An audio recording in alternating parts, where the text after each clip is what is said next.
going on, everybody? Today's Wednesday. Hope you're having a good one. Today, I want to talk about some guys in the NBA who I feel like have star potential. They could become some of the best players in the league, but they haven't necessarily done it just yet. And I think in as early as next season, or maybe 2 years from now, they could really become some star players. And I want to focus on guys who I feel like are not as appreciated as I feel they should be, I guess. I'm not going to spend the whole video talking about how Karl Anthony Towns is going to be the best player in the league in 3 years. Everybody kind of knows that. So the first name I want to jump into is actually on the Orlando Magic, Victor Oladipo. I think Oladipo, the second he entered the NBA, he showed very good athleticism as well as defense, and really just a hard-nosed spirit about him. And his offense was actually better than everybody thought it would be. I mean, the guy shot 35% from three this season. He averaged 16 points per game. Pretty solid. And he's also shown ability to put the ball on the floor a little bit. I mean, he's averaged about 4 assists since he entered the NBA. A good offensive player, but I think he has a chance to really scratch over 20 points per game, to be honest. One thing with Oladipo is he's really fearless going to the basket. I mean, he'll just drive inside no matter who's down there, which is awesome. But I think the reason why he hasn't really taken off yet is like the roster around him has never really suited it, because the Magic have had spacing trouble for a while. Like, Elfrid Payton still can't shoot. They traded Tobias Harris, but he really couldn't shoot threes. Like, not a lot of spacing going on, but you know what? Hazonia's in the lineup now, and I think moving forward, hopefully there's more spacing in that offense, and I think Oladipo can really take off as a result. The next one is also on the Orlando Magic, Aaron Gordon, who super athletic, and like Oladipo, also fearless when it comes to driving inside, but Gordon also has a pretty nice handle for a power forward, which is good, and he's shown the willingness to shoot a three-pointer.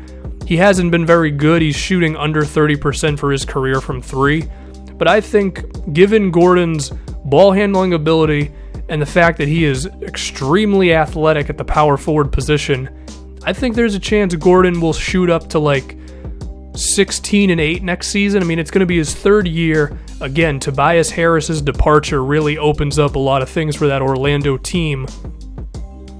And I think Oladipo and Gordon are going to be really something for Orlando next season. So I think the Orlando Magic have some good things going for them. My next guy is one who I thought was going to break out this season. Unfortunately, it didn't happen because of, once again, injuries. Bradley Beal. This dude has all the potential in the world to be one of the best players in the NBA. I mean, athletic, can shoot three. He's like your ideal shooting guard, and he was averaging over 20 points per game the first, 2 weeks of the season. Then he got injured, and then it was a whole bunch of mediocrity for the Washington Wizards. I'm still waiting on Bradley Beal, man. Just give this guy a healthy season, a full 82-game year. I don't see how he doesn't average 23, 24 points per game, especially playing next to John Wall. I'm still waiting on Bradley Beal, man. Now, Scott Brooks is the head coach of the Wizards. I mean, I don't love that hiring, but at the same time, he's definitely better than Randy Whitman, so hopefully it's good stuff for Bradley Beal. Now, I mentioned at the beginning of the video that I wanted to focus on guys who I felt were a little underappreciated. This one is a little bit more well-known, but screw it, I want to say it anyway.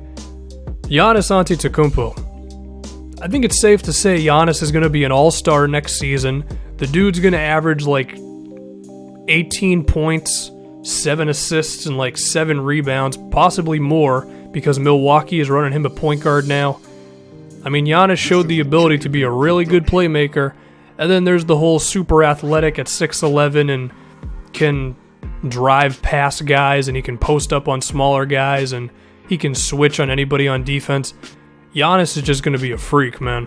And I think if he ends up being a top 10 player in next year or maybe 2 years from now, I'm not going to be surprised whatsoever. And our next guy is actually a rookie who made all-rookie first team, but I feel like he's one of the least talked about rooks. Nikola Jokic of Denver. He's a center, and I mean, he averaged 10 and 7, which is pretty damn solid for a rookie. And I think the best part about Jokic is he's kind of skilled in all areas. I mean, he was shooting, he shot 45% from mid-range this season. He shot about 1 a game, so I'd like to see him take more, but already for a rookie, that's good.